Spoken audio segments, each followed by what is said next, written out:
Lihatlah makhluk cantik ini. Ia terlihat manis dan tampak tidak berbahaya. Tapi percayalah, penampilan bisa menipu. Gurita cincin biru adalah spesies gurita yang sangat berbisa. Bahkan ini adalah salah satu hewan laut paling berbisa di dunia. Makhluk ini banyak ditemukan di kolam pasang surut dan terumbu karang. Meskipun ukurannya kecil, hanya 13-20 cm, mereka sangat berbahaya bagi manusia jika diprovokasi. Bisanya mengandung neurotoksin berbahaya yang disebut tetrodotoksin. Ketika hewan ini merasa terancam, insting pertamanya adalah melarikan diri. Tapi jika ancaman terus berlanjut, misalnya jika kamu masih saja nekat mengambil gurita tersebut, maka ia akan bersikap defensif dan menampakkan cincin birunya. Jika gurita ini merasa terpojok dan disentuh, ia bisa saja menggigit penyerangnya. Dan itu bisa berakhir sangat buruk. Tetrodotoksin menimbulkan efek yang parah dan kadang mengakibatkan kelumpuhan total, di mana korban sepenuhnya sadar akan keadaan sekitar tapi tidak bisa bergerak. Korban masih sadar, tapi karena kelumpuhannya, dia tidak bisa memberi isyarat untuk meminta pertolongan atau mengindikasikan adanya bahaya. Menariknya, saat sedang santai, gurita cincin biru terlihat berwarna coklat atau bahkan pucat.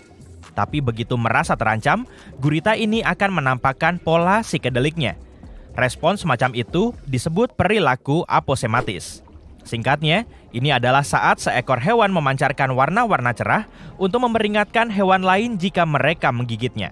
Akibatnya bisa fatal. Tentu saja, gurita cincin biru bukanlah satu-satunya hewan berbahaya yang tampak jinak di luar sana. Sebagai contoh, lihat saja makhluk ini. Hewan ini kelihatan sangat imut, berbulu dan tampak lembut. Keinginan untuk menyentuhnya sangat besar. Tapi hati-hati, sengatan ulat berbulu ini sangat sakit. Ulat ini disebut ulat kucing atau asp.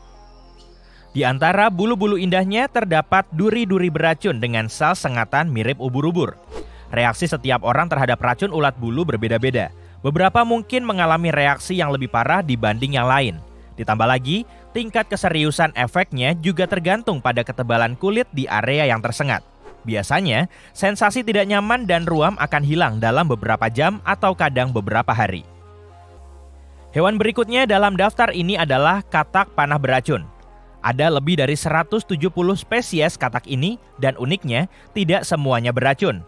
Katak-katak beracun mengeluarkan racun yang sangat berbahaya melalui kulit mereka. Untungnya, katak ini tidak pernah menggunakan racun untuk berburu atau menyerang. Mereka hanya menggunakannya untuk membela diri. Para ahli masih belum yakin, tapi mereka menduga kemampuan katak ini untuk memproduksi racun kemungkinan berasal dari kebiasaan memakan hewan beracun, seperti kelabang atau semut. Penduduk pribumi di Amerika Tengah dan Selatan mengusapkan panah mereka pada katak ini untuk membubuhi ujungnya dengan racun. Catatan penting untukmu nih. Kalau kamu menyentuh katak panah beracun, segera cari bantuan. Terutama jika itu katak panah beracun warna emas, karena katak ini yang paling beracun. Sotong flamboyan adalah satu-satunya spesies sotong yang diketahui berbisa. Makhluk ini punya jaringan otot yang sangat beracun, meskipun tubuhnya kecil, paling besar 5-8 cm. Waspadalah terhadap hewan bawah air berwarna coklat gelap dengan 2 tentakel dan 8 lengan. Kemungkinan juga ada warna ungu dan kuning di sekitar lengannya. Pokoknya jangan sampai menggigit salah satu dari makhluk yang menarik ini, agar kamu tetap aman. Siput kerucut predator adalah hewan yang sangat lambat. Ini menjadi alasan utama kenapa mereka tidak bisa menangkap mangsanya secara langsung. Mereka tidak bisa menangkap hewan lain atau menggigitnya. Karena itulah siput kerucut menghasilkan racun yang ampuh untuk membantunya bertahan hidup. Hal paling keren dari makhluk ini mungkin adalah bahwa di antara hampir 1000 spesies, racun yang dihasilkan oleh masing-masing spesies tidak satupun sama. Meskipun siput kerucut tidak bertaring, mereka punya semacam tombak yang dilapisi racun untuk menyengat mangsanya. Ada struktur mirip tabung di ujung kantong racunnya, dan ada semacam gigi yang bisa melesat keluar dari tabung itu dengan kecepatan 643 km per jam. Jadi, gerakannya yang lambat bukan masalah bagi siput kerucut. Dan, karena setiap spesies punya racun yang unik, beberapa di antaranya bisa menyebabkan sengatan ringan, sementara yang lain bisa berakibat sangat serius bagi kesehatan. Sebagai contoh, makhluk kecil penghuni terumbu karang ini mengeluarkan gigi seperti tombak untuk menyengat mangsanya, dan belum ada obat yang bisa menangkal racunnya. Ketika bicara soal ikan buntal, kamu mungkin membayangkan makhluk yang tampak kembung dengan duri 360 derajat yang mengesankan. Tapi di balik duri-duri lucu itu, ada makhluk yang sangat ganas. Dan bagian paling berbahaya dari makhluk ini adalah racunnya, yang dianggap sebagai salah satu atau bahkan yang paling berbahaya dan ampuh di dunia. Kabar baiknya, kamu tidak akan keracunan kecuali memakan ikannya. Jadi, mungkin lebih baik pilih California Roll saja. Sekarang kenali serangga ini dan jangan coba-coba mendekatinya. Ini lebah raksasa Jepang. Makhluk berukuran sangat besar ini yang bisa tumbuh mencapai panjang hampir 5 cm. Dikenal sangat agresif. Sengatnya yang besar mengandung racun yang sangat menyakitkan. Beberapa orang tidak selamat dari sengatannya. Meskipun racunnya bukanlah yang paling mematikan, ukurannya yang besar membuat dosisnya terlalu banyak. Dan kalau yang menyerangmu bukan hanya satu tapi beberapa lebah, akibatnya bisa sangat dramatis. Lebah raksasa bukannya tidak bersahabat dengan manusia atau hewan lain, tapi ia pasti menyengat jika diganggu. Makhluk biru terang yang sangat indah ini bernama naga laut biru. Meskipun namanya sangat mengesankan, makhluk ini sebenarnya sangat kecil. Biasanya tidak lebih besar dari buah anggur. Kamu bisa menemukannya di pantai atau mengambang di sampingmu di dalam air. Tapi kamu harus ingat satu hal.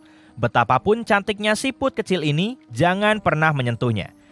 Meski ukurannya kecil, sengatannya bisa sangat menyakitkan. Itu semua karena makanan mereka.